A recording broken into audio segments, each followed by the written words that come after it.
Hi everybody, it's Droo and Raina back for our third video. Thank you so much for watching our review of The Monkey and our review of Last Breath. And for once, I think we're not reviewing an Elevation Pictures film. I don't remember. I think this might actually be Warner Brothers. Yeah. So that was just kind of coincident that we were seeing so many of those films at the same time. But before we get into it, if you're new to our channel, as many people are, Droo and I have been best friends for 20 years, met in university, and we see a lot of movies. We ended up getting the VIP program at our local cinema that gives us a discount and lets us see movies more frequently, and we love it. We try to see one once a week when there's enough out, but I'd say we see at least 2 a month, if not 3, and occasionally 4. Yeah, definitely. Yeah, so it's good times. What are we seeing today? We are seeing Mickey 17, and it is not the 17th installment in the long-running Mickey franchise. It is described as a sci-fi dark comedy, so another dark comedy like The Monkey. It is by the Korean director Bong Joon Ho, and where would people know him from? So his film Parasite actually won Best Picture at the Oscars a couple of years ago. That was an excellent film. That was a Korean language film, but he's done a little bit of English as well. His first English film was Snowpiercer with Chris Evans, and another movie about some kind of like monster interacting with a human. I don't remember what, Oksa? Oh, Oksha. Yeah. So he's also worked with a lot of the same actors and actresses as well. So in this film, we have Toni, Collette, we have Mark Ruffalo, and we have, of course, Robert Pattinson, who is a bit of a divisive actor. A lot of people know him from Twilight, and it's funny because I worked at a bookstore when the Twilight books came out and then the subsequent movie, and it was all very quickly that these books and movies came out. And because I worked at a bookstore, we always read the most popular books so that you could talk to the clients, and I actually didn't think Twilight was that bad for what it was. It's just funny, it kind of suffers from the Titanic effect. Yeah. Although Robert Pattinson has redeemed himself with Batman and The Lighthouse and these other critically acclaimed roles in the last couple of years. Well, what's interesting is he actually did some really cool roles before he did Twilight 2. And I'm really glad that he didn't get pigeonholed. He and Kristen Stewart both managed to lift themselves out of the sort of controversy of Twilight. Nobody hates Twilight more than Robert Pattinson. If you want to see some funny videos, look up compilation videos on YouTube of him talking shit about it, and it's pretty hysterical. So the premise of this, it's been a while since I've seen the trailer, and I try not to watch the trailers again too close to seeing the movie because I don't want to re-spoil myself in case it shows something. But my understanding is it has something to do with Robert Pattinson is a clone, or he clones him, something to do with clones, and the clones having to do like these dangerous jobs. It sort of reminds me of the Treehouse of Horror 13 of The Simpsons. Remember when Homer's hammock creates a bunch of clones of himself, and he gets the clones to go and do things? Once again, we find a Simpson reference. Simpsons has always done it before. Yeah. But I don't think this is going to be horror at all.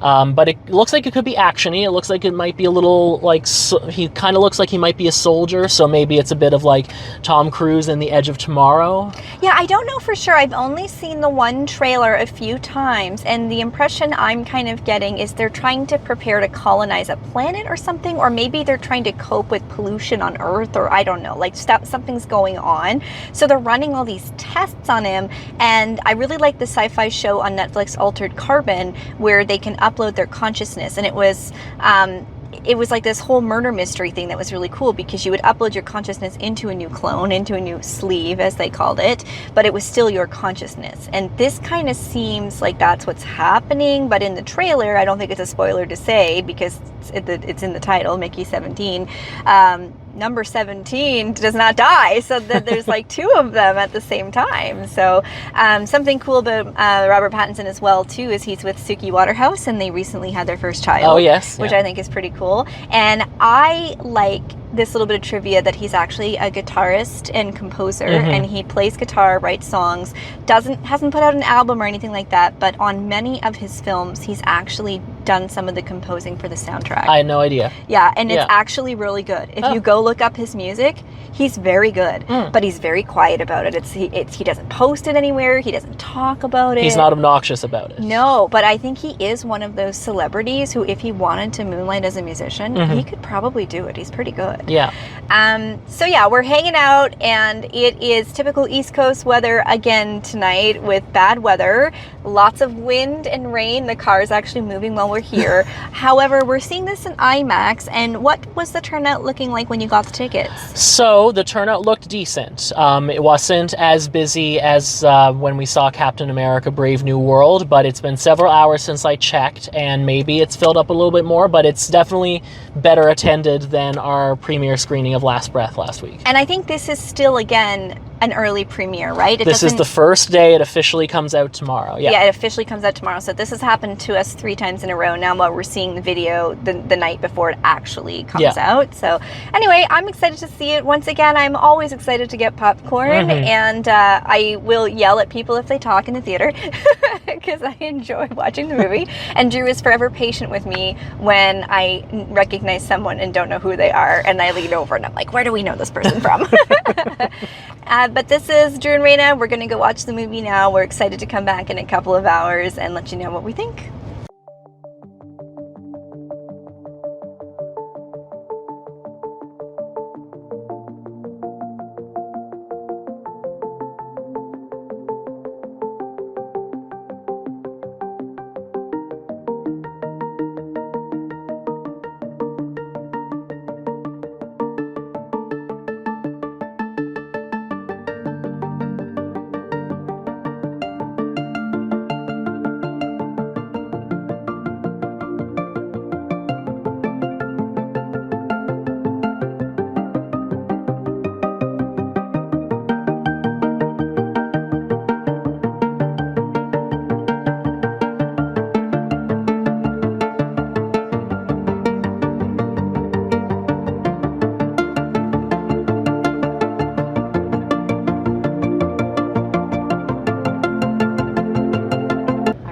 So it's super windy and rainy, and we just got out of the film, Mickey 17.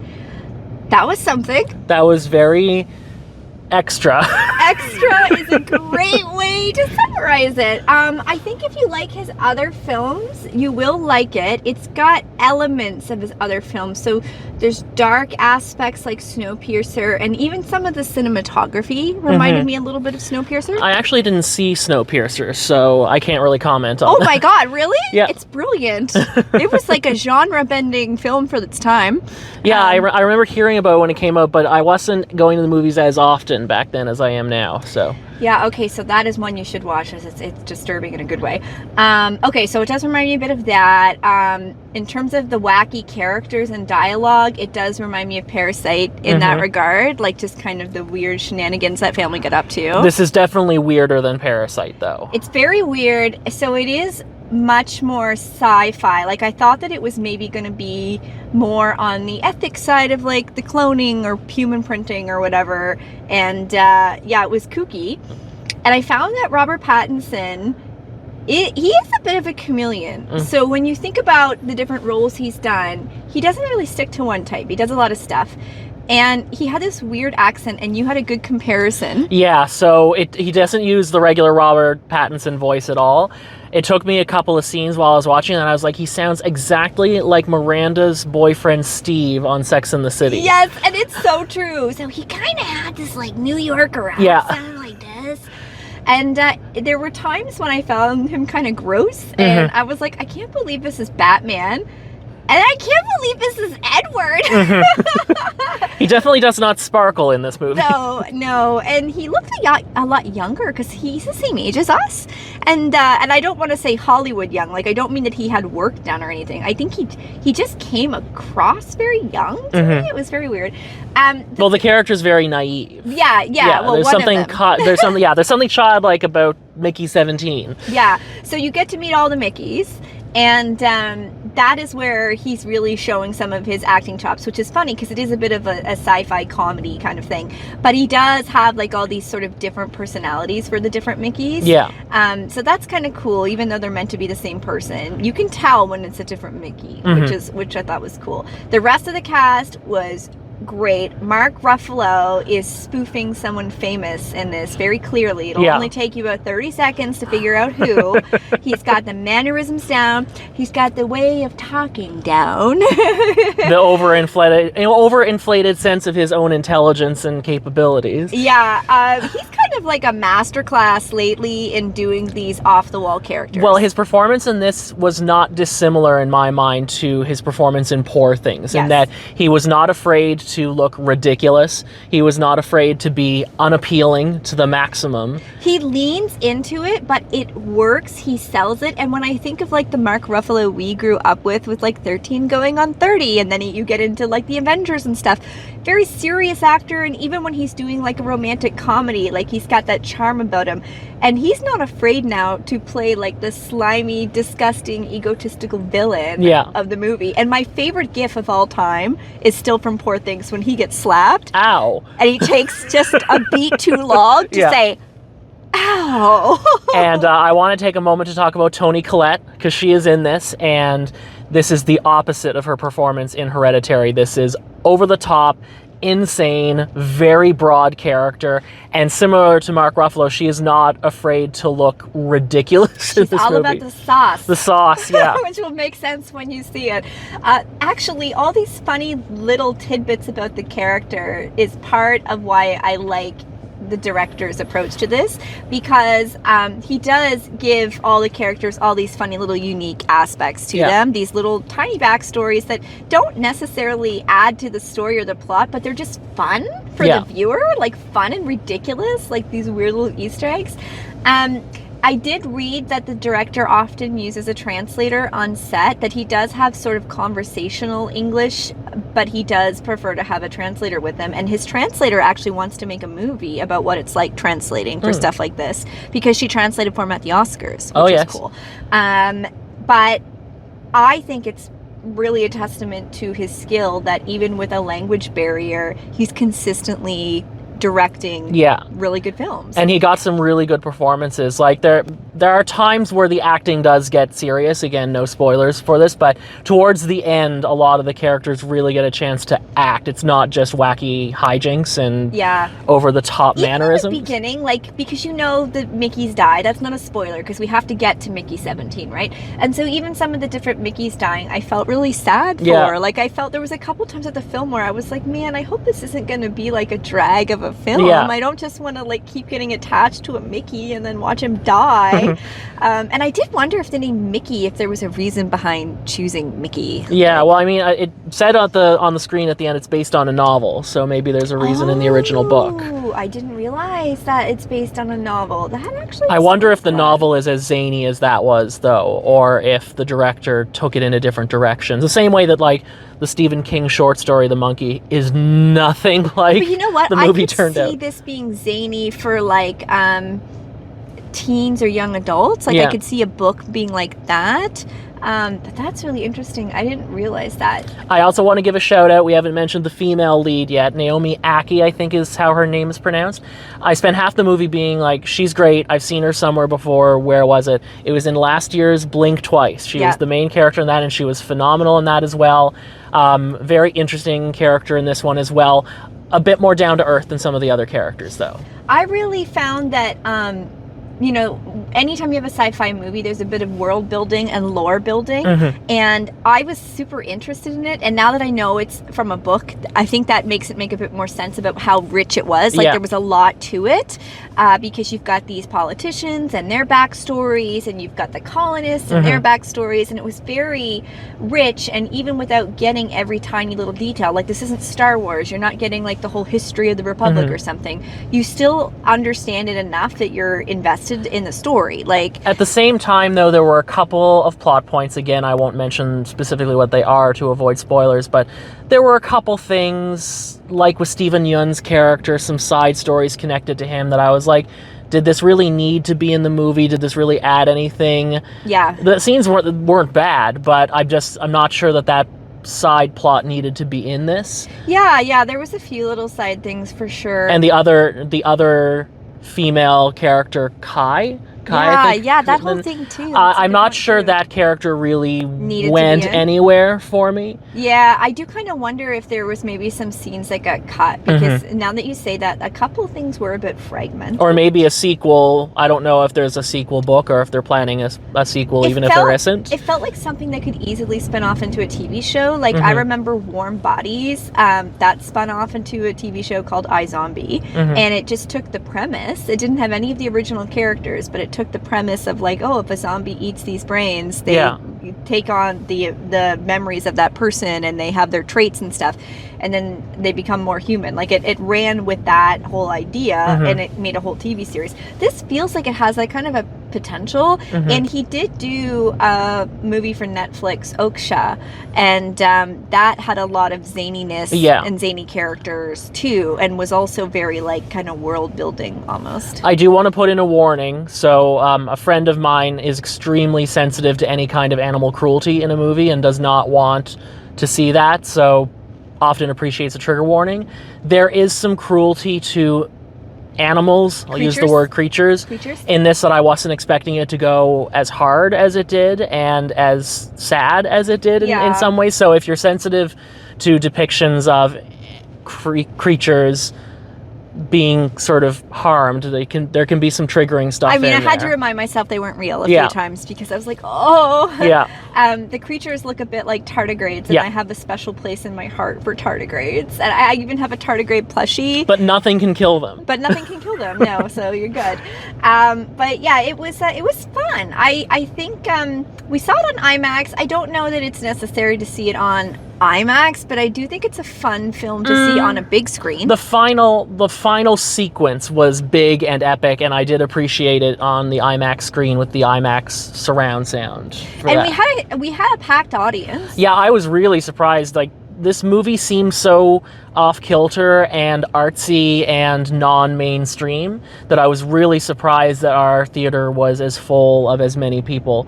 But that said, though, opening night, those people have probably already looked in the movie and are already predisposed to like it. I have no idea how this film is going to shake out with a general audience. It's really hard to tell how this is going to go. I don't know. It is one of those films. I said the same thing when we saw Poor Things. I loved it when I came into Poor Things, and I thought people are either going to love it or hate it, and I think it's brilliant, but I don't know if other people are going to love it. And then I was thrilled when people did. But it's very out there. Yeah. It has to be your kind of taste in movie. It's not really a movie that I probably would have seen had it not been for the director and knowing that I've liked his previous work. I think if you had just pitched me the plot, I would have been like, oh, I could maybe stream that. The cast helps too. The cast absolutely helps, yeah. Although, don't let it put you off if you're not a Robert Pattinson fan either, because just because you've seen him in one or two movies doesn't mean you've seen his... You haven't seen this Robert Pattinson. No, you haven't. Or this Robert Pattinson, or this 13, 14, 15, yeah. I do think he's due more credit than he gets. Yeah. He gets pigeonholed and he shouldn't. He does a lot of different things. I am a little worried, though, to go back to how this movie is going to perform, is I looked at the budget, and apparently it was over $100 million. So this is going to have to make a lot of money to make a profit. Well, you had big name stars, like Oscar-nominated or Oscar-winning stars in it, and you had CGI. There was a lot of CGI, and there was some elaborate set stuff going on too. So it's like, and it was Warner Brothers, so I'm like, the owner of Warner Brothers is notoriously like, has very little tolerance for things not making buck at the movies, and he's also the guy who outright canceled the Batgirl movie, which was already shot, already completed, just completely put it on a shelf, buried it, wrote it off as a tax write-off. And the fact that this Warner Brothers under him was still willing to put something like this out, I want it to succeed, just because I worry if it doesn't, that Zaslav will be like, no more artistic, like, creative risks.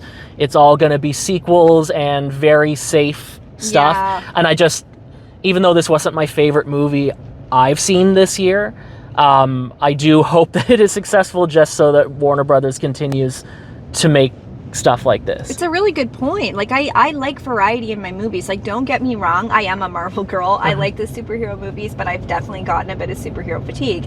And I've still seen them all. It's fine. But, like, they are starting to bleed together a bit, and I need a palate cleanser. Like, last year's Poor Things blew my mind. Yeah. I freaking loved it. And I came out of that, I'd had a surgery, and I had to have Droo hold my arm to, like, walk through the ice, and I had to sit in the front row with, like, a pillow, and dang, it was a great movie. It was totally worth it. It was totally worth it. It had me jazzed. We still quote that movie. Yeah.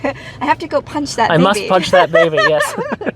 And this had a few quotable moments, too, and again, I think that comes from Mark Ruffalo was very, very, you know, cartoony in a good way in this movie. I also liked his, like, I don't want to say, like, vice president. It's almost like his aide. You know, the character almost reminded me a little bit of Wesley from Daredevil, Kingpin's assistant. Oh, yeah? Dude. So I should have looked up the actor because he did a great job, but he's like this person who stands with him and whispers things to him and sort of pumps him up and guides him. Yeah. Oh, yeah, the bald guy. The bald guy with the piercing in his chin. There's definitely, I don't want to get into it too much for fear of spoilers, and I also don't want to make things too political, but it's definitely, like, feels like a commentary a little bit on certain aspects of the world, and it's very interesting to me how accurate some parts were, considering this would have been filmed like 2 years ago, and then edited, and then here. So it kind of predicted some stuff, which is sad when you think about it. And I think this director kind of hit a few things on the nose, and I also don't know how that's going to land with audiences. The very early scene with the reporter interviewing these fanatical followers of this guy, and I was just like, oh, we're going there. Yeah. We're going there. We're going there. So there's definitely some strong, I don't even want to say parody, because he's definitely making fun of it, but then it's actually imitating real life, but then it was made before the things happen in real life, so I'm just like, okay, it's a little creepy. But I definitely think it's worth a watch. If you're not really into sci-fi comedy, that kind of stuff, then you might not enjoy it. It was kind of pushing the limits of that genre for me. Like, I like straight up sci-fi, like, not huge on mixing it with other genres unless it's more horror, so like Alien and stuff like that. I've never been one for some of these more funny ones, and my husband has, like, ones that he watched growing up, or like when we were younger that he loves and stuff, where he, like, really loves Starship Troopers and stuff like that, and like I wasn't really into those.